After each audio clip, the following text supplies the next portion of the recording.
poor girl sang to a sad stranger on the subway. She didn't know he was her father. The 6:47 p.m. train from Santon to Alexandra carried more than passengers. It carried secrets, regrets, and the weight of dreams deferred. Kwame Mthembu pressed, his forehead against the cold window, watching Johannesburg's golden skyline blur into darkness. At 43, he commanded boardrooms and closed million-rand deals with ease, but tonight he felt like a failure in an expensive suit. His phone buzzed. Another update from the private investigator. Another dead end. Mr. Mthembu, we've exhausted all leads in the Western Cape.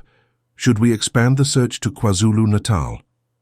The message felt like a knife twisting in an old wound. 8 years since Nomsa had vanished with their 4-year-old daughter, leaving behind only divorce papers and an empty house that still echoed with Amara's laughter.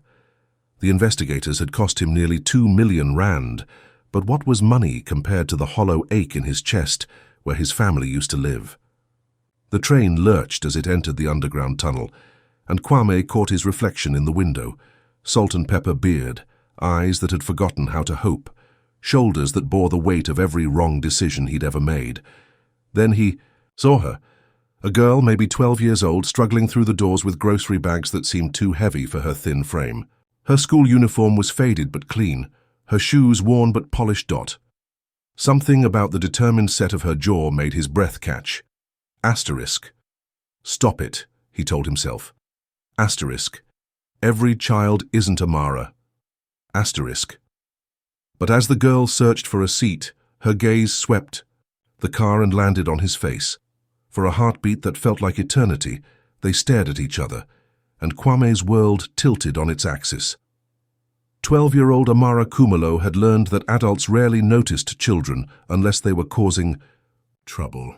As she navigated the crowded subway car, she kept her head down, and her grip tight on the grocery bags that contained dinner for 2 and medicine that cost more than her mother's weekly wages. The pharmacy bag crinkled against her chest. Tuberculosis, medication that would keep Mama breathing for another month, if they were lucky. If they weren't, well. Amara had stopped thinking about worst-case scenarios. They were too heavy to carry along with everything else. Her shoulder bumped a businessman's arm as the train swayed. Sorry, she whispered in English, then Zulu. Ngiaxolisa. The man looked down at her with tired eyes that seemed familiar somehow. Instead of the irritation she expected, his expression softened into something she couldn't identify. Surprise? Recognition? Pain? No harm done, little one, he said in accented English, his voice rough with emotion. When one of her grocery bags slipped, spilling oranges across the dirty floor, Amara's composure cracked. Not today. Not when Mama was coughing up blood and they couldn't afford to lose even one piece of fruit. She dropped to her knees, frantically, gathering the oranges before other passengers could kick them away. Tears threatened, but she blinked them back. Crying was a luxury she couldn't afford.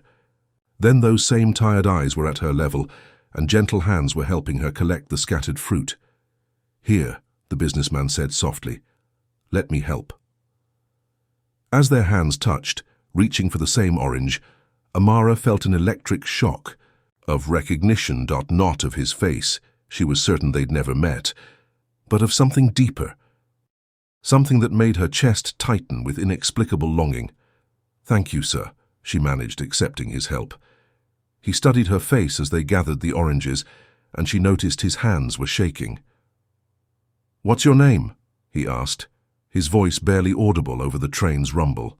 Amara. The answer slipped out before she could think to be cautious. Mama had taught her never to trust strangers, but something about this man felt safe, familiar, even though that was impossible. Amara, he repeated, as if the word held magic. His eyes filled with an emotion so raw it made her stomach flutter with unease. Are you okay, sir? You look like you're going to be sick. He blinked rapidly, then managed a smile that didn't reach his eyes. Just family troubles. The words hung between them as the train pulled away from the station, carrying them deeper into the underground maze that connected Johannesburg's scattered souls. As the train picked up speed, Amara settled into the seat beside the strange businessman who'd helped her. Something about his sadness called to her, reminded her of the way Mama looked when she thought Amara wasn't watching. "My mother says music helps when people are hurting," Amara offered, adjusting her school bag. "She taught me that songs can carry prayers across any distance." The man's head snapped toward her. "Your mother? What else does she say about music?" "That my father used to sing to me when I was little. Before." She trailed off, the familiar ache of abandonment tightening her throat.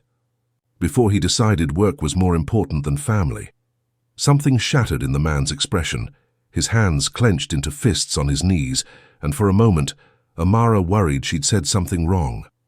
"I'm sorry," she whispered.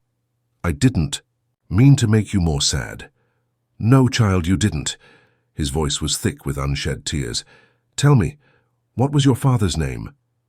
The question felt strange, too personal for a subway conversation with a stranger. But there was something desperate in his eyes that made her want to answer. "Kwame," she said quietly. "Kwame Mthembu. But Mama says he forgot about us a long time ago." The businessman went rigid. His face drained of color, and his breathing became shallow and rapid. The grocery bag slipped from Amara's suddenly nerveless fingers as understanding crashed over her like a tsunami. "No," she whispered. "That's impossible." "Amara." Her name on his lips was a prayer, a plea, a broken hallelujah. "My darling." "Girl, I never forgot. I never stopped looking." The train car seemed to spin around them as 8 years of separation collapsed into a single moment of recognition. Other passengers faded into background noise as father and daughter stared at each other across a chasm of lost time. But before either could speak, before they could bridge the gap between stranger and family, the train's intercom crackled to life. "Ladies and gentlemen, we're experiencing technical difficulties. All passengers must evacuate at the next station. This train is going out of service." The platform at Park Station writhed with displaced passengers, their frustration echoing off the tiled walls as transit workers shouted instructions in 3 languages. In the chaos, Kwame gripped Amara's hand like a lifeline, terrified that if he let go she would disappear again, this time forever. "We need to find another train," Amara said, but her voice was distant, shell-shocked. "Mama's expecting me home. She'll worry if I'm late." Nomsa. The name hit Kwame like a physical blow. After 8 years of searching, his ex-wife was only a train ride away. The woman who had taken his daughter and vanished was sick, struggling, raising their child alone. "Where?" he asked urgently. "Where is your mother?" But before Amara could answer, a commotion erupted near the platform entrance, shouting, running footsteps. Someone screamed about a medical emergency dart through the crowd. Kwame caught sight of paramedics pushing through the masses with a stretcher. His business instincts kicked in, scan for danger, assess the situation, protect what matters most. "Stay close," he told Amara, pulling her against his side as people pressed around them. That's when he saw her. Nomsa Kumalo was fighting her way through the crowd, her face a mask of panic and desperation. Even weakened by illness, even changed by years of hardship, she moved with the fierce determination of a mother searching for her child. Their eyes met across 50 meters of chaos, and time stopped. She had aged, he realized, with a stab of guilt. Her face was thinner, her movements careful in the way of someone managing chronic pain. But her eyes, those dark, intelligent eyes that had first captured his heart at university, still blazed with the same fire. "Mama!" Amara broke free from his grip, running toward her mother. Kwame watched the reunion with a mixture of joy and terror. After 8 years of dreaming about this moment, he was unprepared for the complexity of emotions crashing over him. Love, anger, grief, hope. They tangled together until he couldn't breathe. Nomsa's arms wrapped around their daughter, and over Amara's head she stared at Kwame with an expression he couldn't read. Recognition, yes, but also something else. Fear, guilt, fury. The crowd pressed closer, and Kwame realized he was about to lose them again in the subway station's chaos. "Nomsa," he called out, his voice cutting through the noise. She looked at him, really looked, and for a heartbeat, He saw the woman he had fallen in love with 20 years ago. Then her expression hardened into the mask of someone who had learned to protect herself at all costs. "Not here," she said, her voice carrying clearly despite the distance between them. "Not like this." She took Amara's hand and began moving toward the exit, leaving Kwame standing alone on the platform with his heart hammering against his ribs. He had found them. After 8 years, 3 private investigators and enough sleepless nights to fill a lifetime, his family was walking away from him again. Not this time. Kwame pushed through the crowd like a man possessed, his expensive suit rumpled and his usually perfect composure shattered. Behind him, transit workers continued their announcements, but the words faded into white noise. Nothing mattered except the 2 figures disappearing up the station stairs. He reached the street level, just as Nomsa and Amara climbed into a battered taxi. Through the rear window, he caught a glimpse of his daughter's face, confused, frightened, looking back at him with questions he might never get the chance to answer. The taxi pulled away, merging into Johannesburg's evening traffic. Kwame stood on the sidewalk, breathing hard, his hands shaking with adrenaline and desperation. Around him, the city pulsed with its usual rhythm, vendors closing their stalls, office workers heading home, teenagers laughing over shared earbuds. Normal life continuing while his world cracked open and reformed. His phone buzzed. A text from an unknown number, *tomorrow, 2 p.m. The coffee shop on Vilakazi Street in Soweto. Come alone. *Nomsa. It had to be. She'd kept his phone number after all these years, which meant, what? That some part of her had expected this day to come, that she'd been preparing for the confrontation as much as he'd been searching for the reunion? He stared at the message until the screen went dark, then read it again. 20 hours. He had 20 hours to figure out what to say to the woman who had shattered his life by disappearing with his daughter. But as he walked toward his car, another thought struck him with the force of a revelation. Amara had recognized him too. In those final moments on the platform, when she'd looked back through the taxi window, there had been something in her eyes besides confusion. Recognition, understanding, maybe even hope. His daughter knew who he was now. After 8 years of believing he'd abandoned them, she knew he'd been searching. The question was, would it be enough? Kwame's penthouse apartment in Sandton had been featured in architectural magazines, floor to ceiling, windows, minimalist furniture, art worth more than most people's houses. But tonight, surrounded by the trappings of his success, he felt like he was suffocating. He paced from room to room, practicing conversations that would never happen, rehearsing apologies that could never cover 8 years of absence. Every surface seemed to mock him with its perfection. The imported marble countertops he'd chosen instead of attending Amara's 4th birthday party, the custom-built bar where he'd entertained clients while his family slept alone in their empty house. At midnight, he found himself in the room he'd never touched, the guest bedroom where he'd planned to put Amara's things when he found her. The walls were still bare, the closet empty, the bed never slept in, a monument to hope deferred. He pulled out his laptop and began typing, deleting, typing again. What do you say to your ex-wife when you've both spent 8 years building walls around the truth? *Nomsa. ***. I know you hate me. I know you think I chose business over family. But I need you to understand. Delete. *Dear Nomsa. *Finding Amara. Today was the greatest gift and the cruelest irony. To discover she's been so close all this time, that you've been struggling while I had the resources to help. Delete. By 3 a.m. he'd written and discarded 17 different messages. None of them captured the magnitude of his regret, the depth of his love, or the desperation that had driven him to hire every investigator in the country. Instead, he sent something simple. I never stopped loving you. Either of you. See you. Tomorrow. The reply came immediately, as if she'd been awake too, wrestling with her own demons. Love isn't enough anymore, Kwame. But maybe it's a place to start. Vilakazi Street in Soweto hummed with morning energy. Children walking to school, women hanging laundry. the eternal rhythm of a community that had survived apartheid and everything that came after. The coffee shop was small, crowded, and filled with the kind of authentic conversation that Kwame's sterile boardrooms lacked. Nomsa was already there when he arrived, sitting in the corner booth with her hands wrapped around a cup that had gone cold. She wore a simple dress that couldn't hide how thin she'd become, but her posture was straight and defiant. 8 years had aged her, but they hadn't broken her. "You look successful," she said without preamble as he slid into the seat across from her. "You look sick." The words came out harsher than he'd intended, and he saw her flinch. "Tuberculosis," she said matter-of-factly. "Caught it working in a textile factory with poor ventilation. The irony is that if I'd stayed married to you, I probably would have died of boredom instead of a lung infection."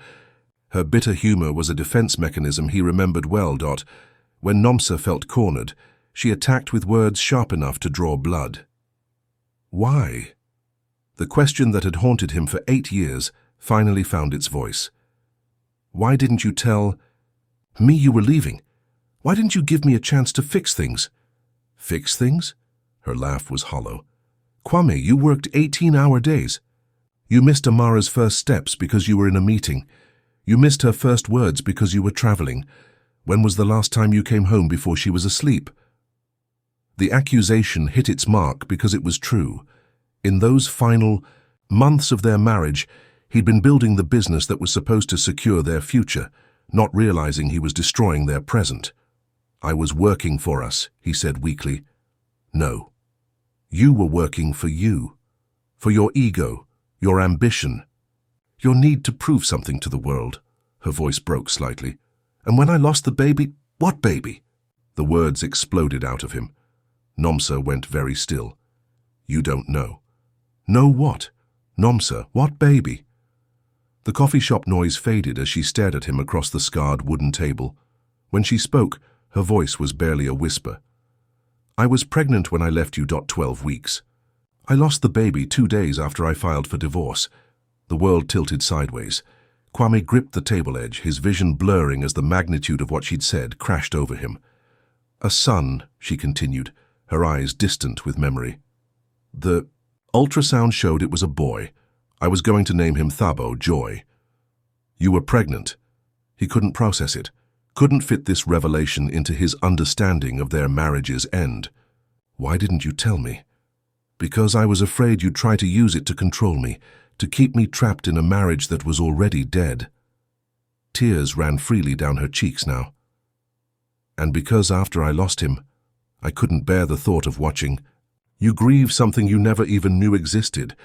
The silence stretched between them, heavy with 8 years of misunderstanding and shared pain. "I would have come home," Kwame said finally. "If you'd told me about the baby, about the pregnancy, about any of it, I would have come home."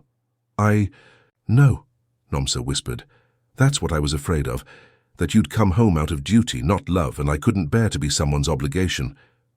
"Where is Amara now?" Kwame asked after the weight of her confession had settled between them. "At school.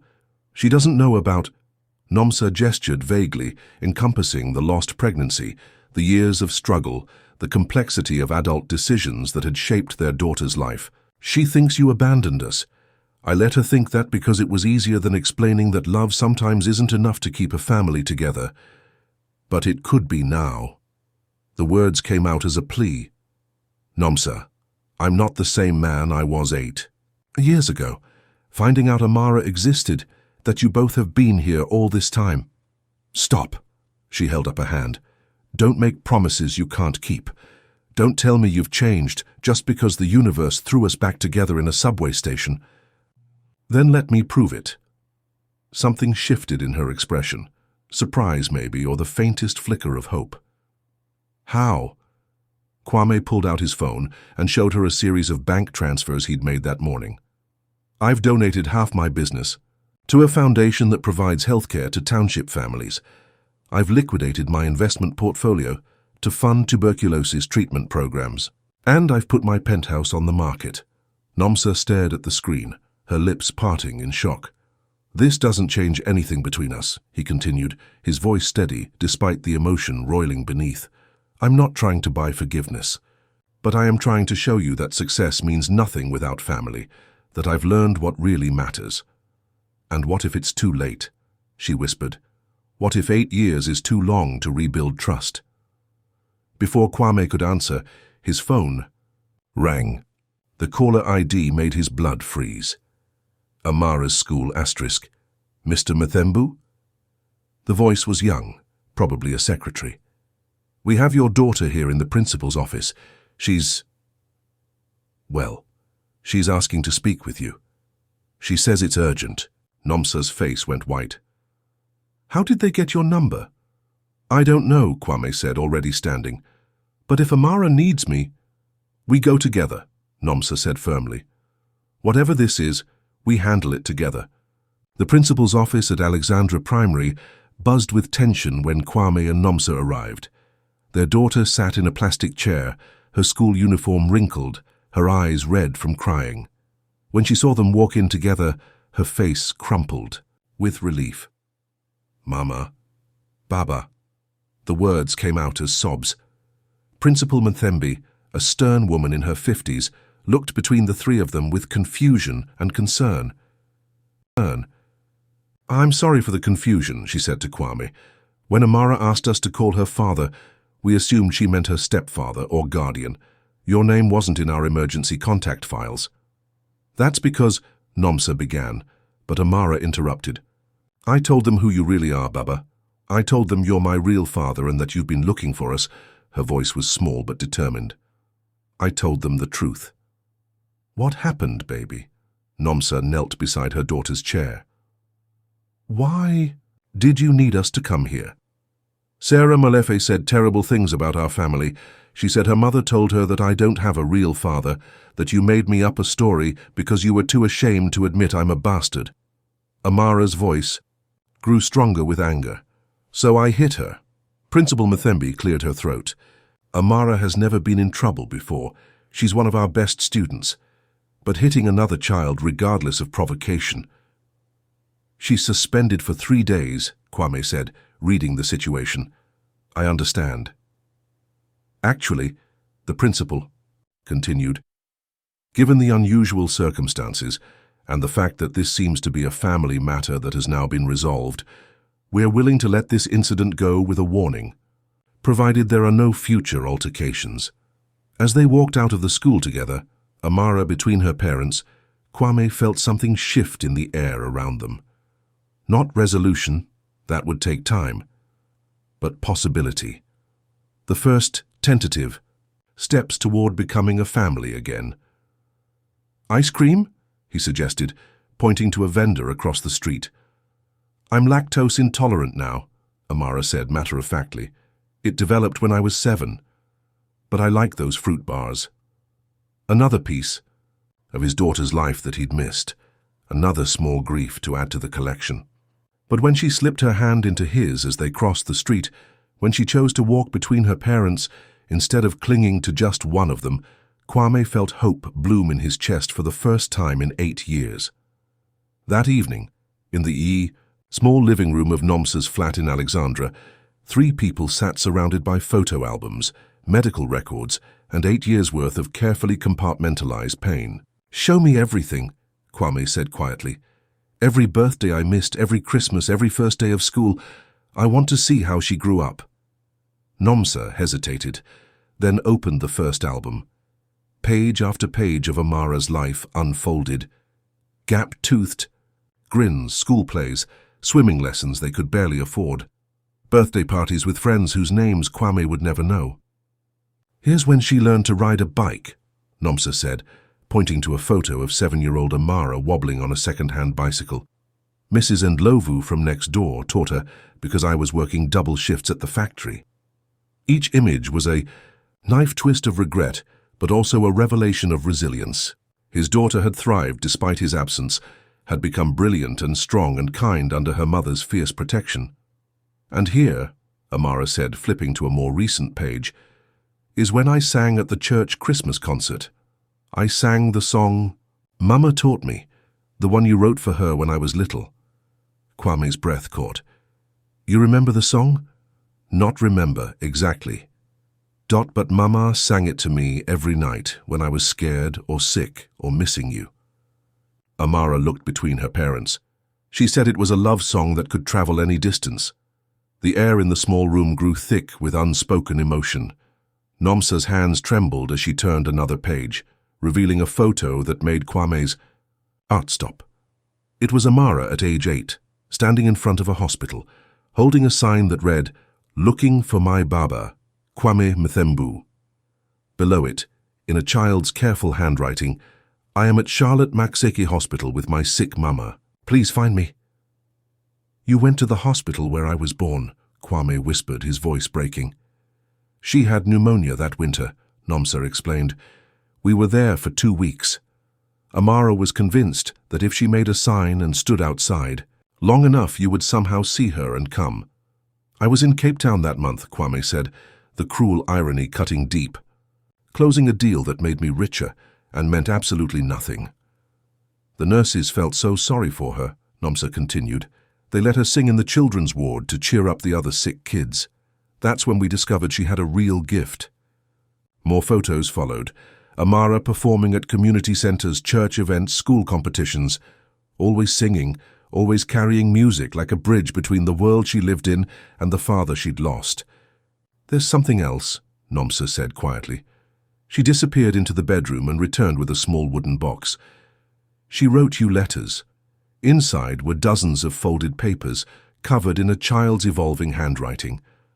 Asterisk, Dear Baba, I am 6 now, and I can read chapter books.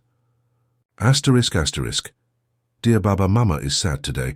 I think she misses you too.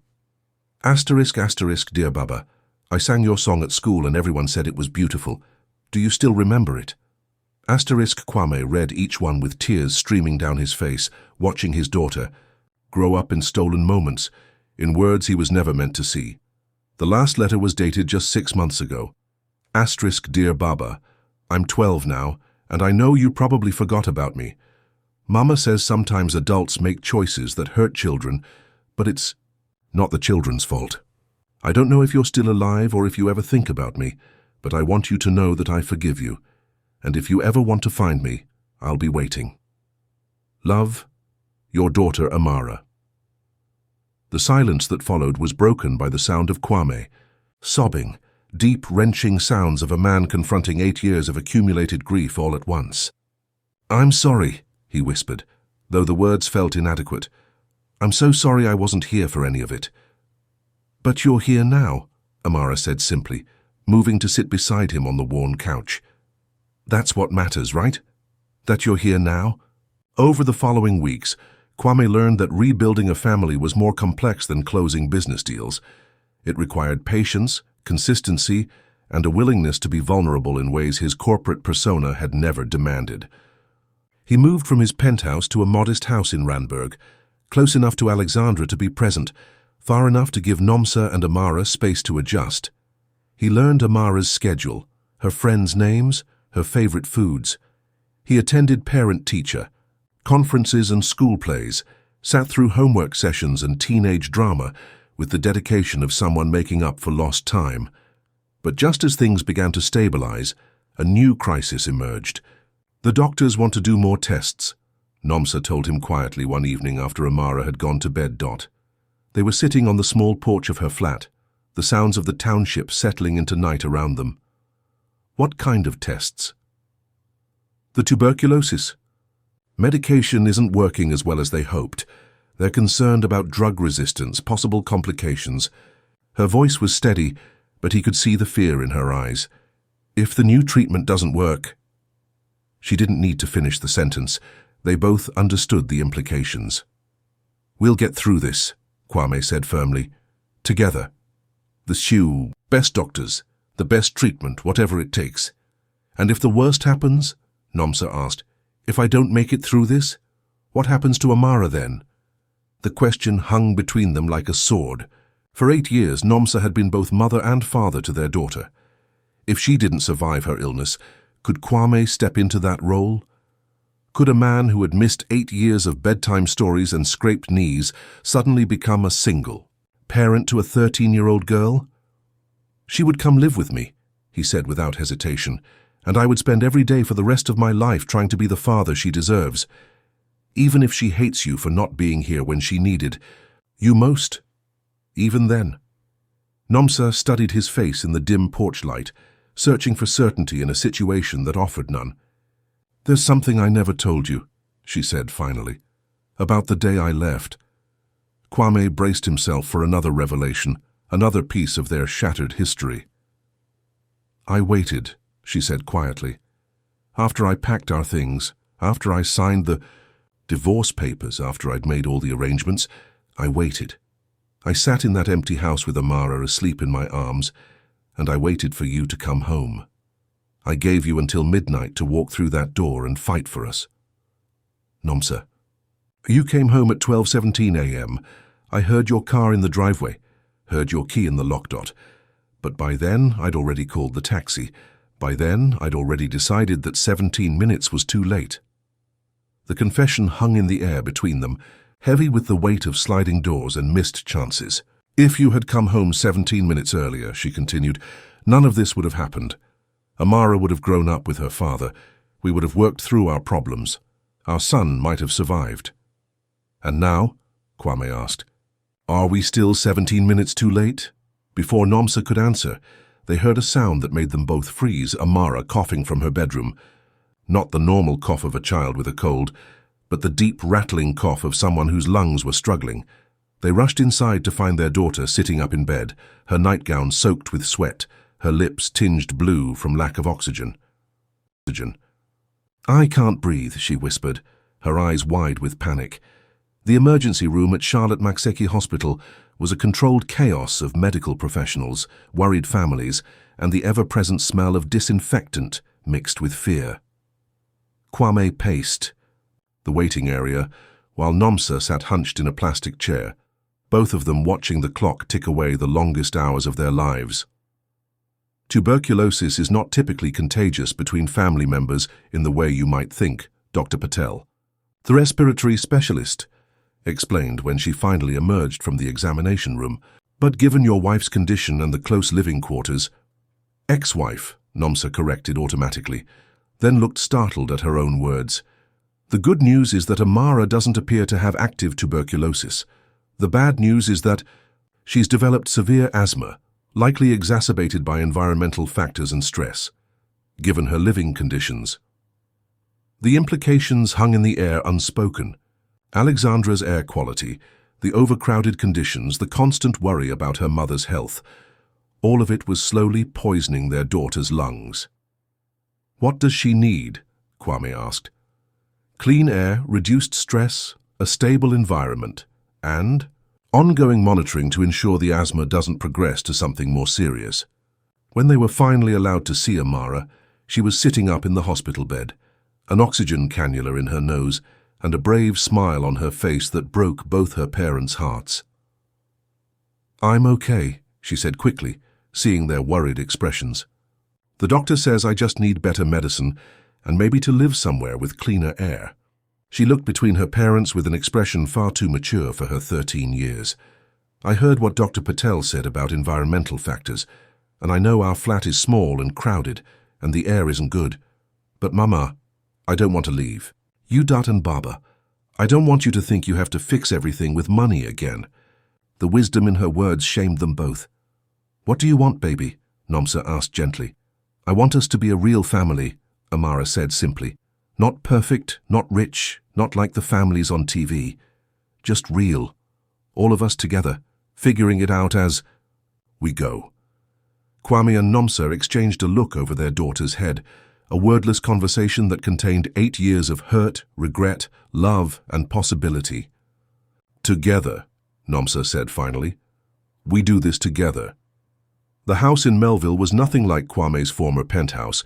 It was smaller, warmer, filled with the kind of comfortable chaos that comes from people actually living in a space instead of just displaying their success. It had 3 bedrooms, a garden where Nomsa could grow the herbs that helped with her cough, and most importantly, clean air and space for Amara to breathe. Moving in together wasn't marriage. They were all careful to establish that boundary. It was partnership, co-parenting, a practical solution to immediate needs. But as weeks turned to months, something else began to emerge from their daily routines. "Pass the salt," Nomsa would say at dinner, and Kwame would know exactly which. Salt, she meant. The coarse sea salt she preferred for cooking, not the fine table salt for seasoning. "Amara has a concert Thursday," Kwame would mention, and Nomsa would nod without looking up from her sewing, already rearranging her work schedule to be there. Small intimacies, rebuilt from memory and necessity. Not the passionate romance of their youth, but something deeper, the comfortable love of people who had learned what truly mattered. Amara thrived in the new environment. Her asthma improved with cleaner air and reduced stress. Her grades soared when she no longer had to choose between homework and taking care of her sick mother. Most importantly, she began to sing again. Not the sad longing melodies of a child missing her father, but joyful songs that filled the house with music. "She has real talent," the choir director at her new school told them after Amara's first performance. "Has she had professional training?" "No," Nomsa said, "but she's had something better. She's had something to sing about." 6 months after, they moved in together. Nomsa's tuberculosis returned with a vengeance. This time, the doctors talked about experimental treatments, clinical trials, and the possibility that traditional medication might no longer be effective. "I'm scared," she admitted to Kwame one night as they sat in the hospital corridor waiting for test results. "Not of dying, I've made peace with that possibility, but of leaving Amara to navigate adolescence without her mother." "She won't be alone," Kwame said firmly, "and you're not going anywhere. We're going to fight this." "We?" Nomsa looked at him with surprise. "I never got to fight for our marriage," he said quietly. "I was too busy working, too focused on providing instead of being present. But I can fight for this, for your health, for our daughter's future, for this second chance we've been given." The experimental treatment was grueling. Weeks of hospitalization, medications that left Nomsa weak and nauseated, endless tests and procedures. But Kwame was there for all of it, sleeping in uncomfortable hospital chairs, bringing Amara for daily visits, maintaining the fragile stability of their reconstructed family, even when the future seemed uncertain. "Why are you doing this?" Nomsa asked one particularly difficult day when the medication had left her too sick to keep food down. "You don't owe me anything. We're divorced. You have your own life to live." "Because 8 years ago, I failed to show up when you needed me most," Kwame said simply, "and because this time I choose to be here." It was during one of these hospital vigils that they received unexpected news, not about Nomsa's health, but about their past. A social worker appeared in the doorway, carrying a file that would change everything they thought they knew about their separation. "Mrs. Kumalo, Mr. Mathembu, I think you need to see this." The documents in the social worker's file told a story that neither Kwame nor Nomsa had known existed. Court records, police reports, private investigator summaries. Evidence of a systematic effort to keep them separated that went far beyond misunderstanding and hurt feelings. "Your former business partner, David Sithole," the social worker explained, "hired private investigators to monitor your family 8 years ago. When your marriage began showing signs of strain, he saw an opportunity. The file contained phone records showing that David had intercepted messages between Kwame and Nomsa during their final months together, financial records proving he had bribed the court clerk to delay Nomsa's access to joint accounts. Most damning of all, recorded conversations where David discussed his plan to eliminate distractions so Kwame could focus entirely on the business they were building together. He knew about the pregnancy," the social worker continued gently. "The hospital records show he was listed as an emergency contact. He told them he was your business associate and that you were traveling. When Nomsa miscarried, he made sure the message never reached you." Nomsa's face went white as the implications sank in. "The private investigator I hired to cover our tracks when I left, he worked for David?" "The same man who told Mr. Mathembu you'd moved to Cape Town was simultaneously telling you that Mr. Mathembu had hired him to harass you into coming back. He was playing both sides, keeping you separated while feeding information to Mr. Sithole." Kwame's hands shook as he absorbed the magnitude of the betrayal.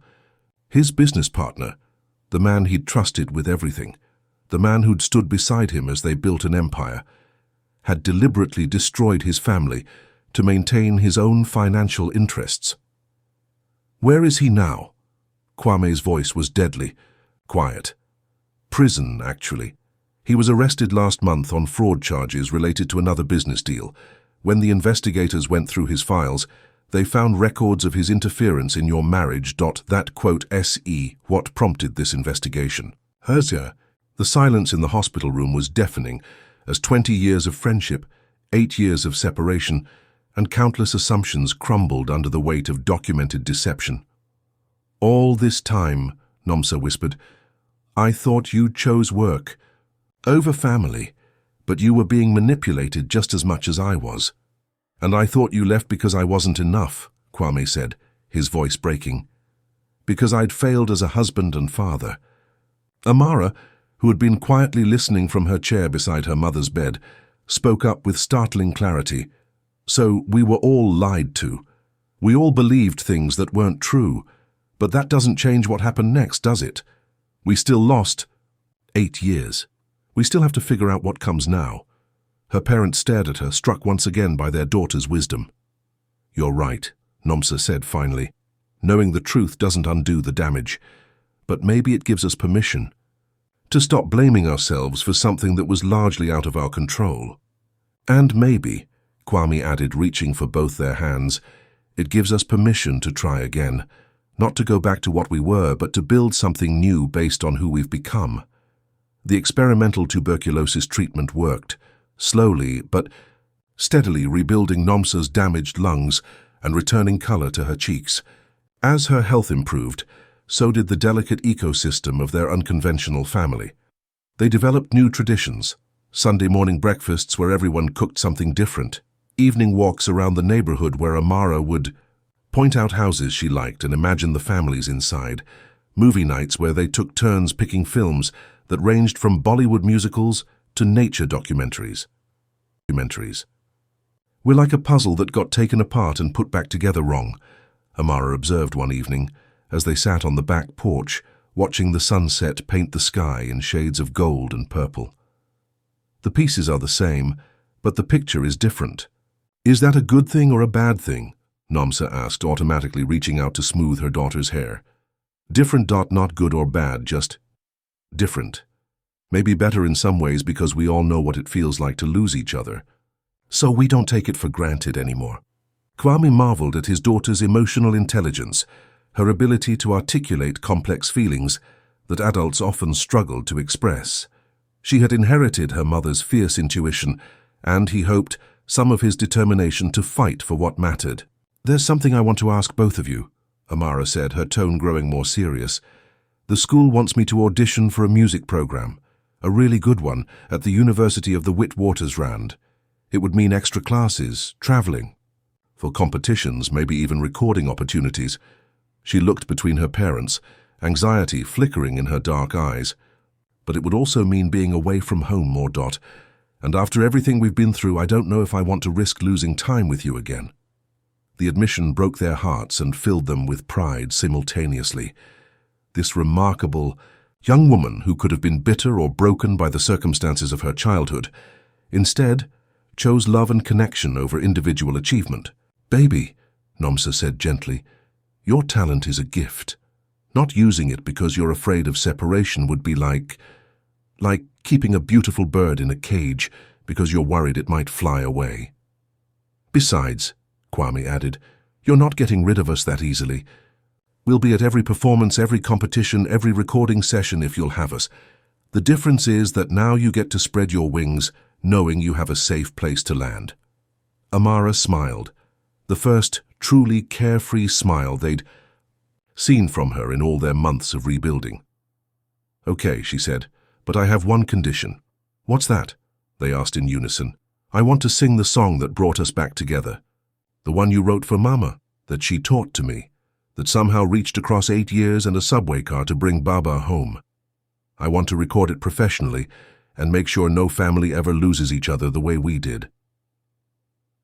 The recording studio in Rosebank buzzed with quiet energy as 18-year-old Amara Mathembu, adjusted her headphones and smiled at her parents through the sound booth glass. Her debut album, a collection of original songs and traditional South African melodies reimagined for modern audiences, was nearly complete, but this final track was the most important. "This song," she said into the studio microphone, her voice warm and confident, "is called Subway Lullaby. It's about the mysterious ways that love travels, how music can carry hope across any distance, and how sometimes the people we're looking for are singing right beside us." Kwame and Nomsa, remarried for 2 years now, but taking their second chance slowly and with deep intentionality, listened as their daughter transformed their private family melody into something that could heal the world. The song began softly, just Amara's voice and a simple piano melody, then gradually built layers of traditional African instruments and contemporary production. But at its heart remained the same lullaby Kwame had hummed to his pregnant wife 20 years ago, the same tune Nomsa had sung to their daughter every night during their years of separation. As the final notes faded, the studio fell silent, except for the sound of 3 people crying happy tears. "How does it feel," the producer asked, "to turn your family's story into something this beautiful?" Amara looked at her parents, then back at the microphone.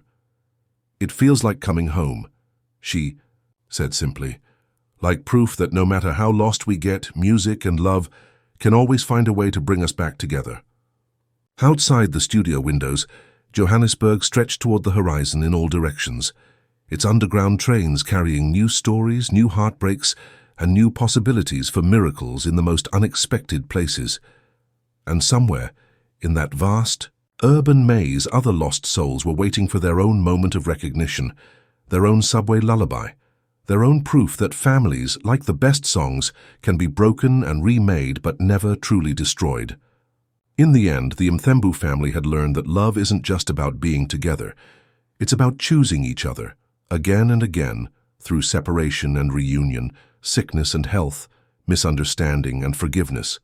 Their story had started with a stranger's kindness on a subway train, but it would continue for generations in the music they made together and the love they chose to share with the world. Some journeys, they discovered, are worth every broken mile traveled to reach home.